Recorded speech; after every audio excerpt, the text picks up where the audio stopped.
আর বন্ধুরা, আজকে স্বপ্নের রান্নাঘরে আমি তোমাদের সঙ্গে শেয়ার করবো আলু আর ডিম নিয়ে পটলের ঝোল। তো এই যে নিয়ে নিয়েছি আমি পটল, আর এই যে নিয়েছি ডিম।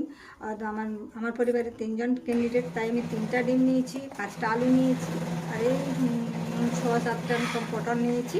এরপর আমি পটলটা ছুলে নেবো। আলুটার ডিমটা আমি সিদ্ধ করে নিয়েছি। এই যে দেখতে পাচ্ছেন বন্ধুরা, আমি এইভাবে পটলটা ছুলে নেবো। বন্ধুরা দেখতে পাচ্ছ, আমি পটলগুলো এভাবে কেটে নিয়েছি, আর এই যে আলু আর ডিম সিদ্ধ করে নিয়েছি। এরপর আমি পটলগুলো ভেজে দিই। এই যে কড়া গরম হয়ে গেছে, কড়াইয়ের পর আমি তেল দিয়ে দেবো। এই যে প্রথমে একটু নুন দিয়ে দেবো, দিয়ে দেবো হলুদ, শুকনো লঙ্কার গুঁড়ো, আর দিয়ে দেবো আমি এই ডিমগুলো।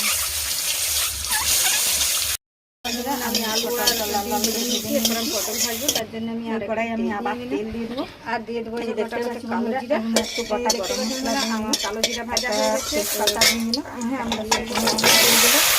আর পরিমাণ আমি পেঁয়াজ বাটা 2 চামচ, মতো দিন পেঁয়াজটা ভাজা হয়ে গেছে। রসুন বাটা 1 চামচ, জিরা বাটা দিয়ে দেবো, আদা বাটা দিয়ে দেবো 1 চামচ। এটা আমি ভালোভাবে ভেজে নেবো। পেঁয়াজ আদা রসুন ভাজা হয়ে গেছে। এরপর আমি একে একে দিয়ে দেবো মশলা। মশলার মধ্যে দিয়ে দিলাম আমি একটু দিয়ে দিলাম হলুদ, আর দিয়ে দিলাম এই যে জিরা গুঁড়ো, দিয়ে দিলাম ধনিয়া গুঁড়ো, আর দিয়ে দিলাম শুকনো লঙ্কার গুঁড়ো। দিয়ে এটা আমি ভালোভাবে একটু নাড়া দিই। এরপর আমি দিয়ে দেবো যে টমাটোটাও ভালোভাবে একটু ভেজে নিতে। টমাটোটা একটু নুন দিয়ে দিলাম। সব আমার ভাজা হয়ে গেছে, এখন আমি একটু জল দিয়ে দেবো। আমার মশলা রেডি হয়ে গেছে, আমি একে একে এখন দিয়ে দেবো এই ডিম আর আলু, আর দিয়ে দেবো যে পটলের ভাজা কষে নিয়ে। বন্ধুরা, আমি এইভাবে কষে নিয়েছি। এরপর আমি সব নুন হলুদ দিয়ে ভেজে নিয়েছিলাম, তবু আমি এটা ঝোল করে আমি একটু নুন দিয়ে দিলাম। ভালোভাবে একটু নেড়ে জল দিয়ে দিলাম।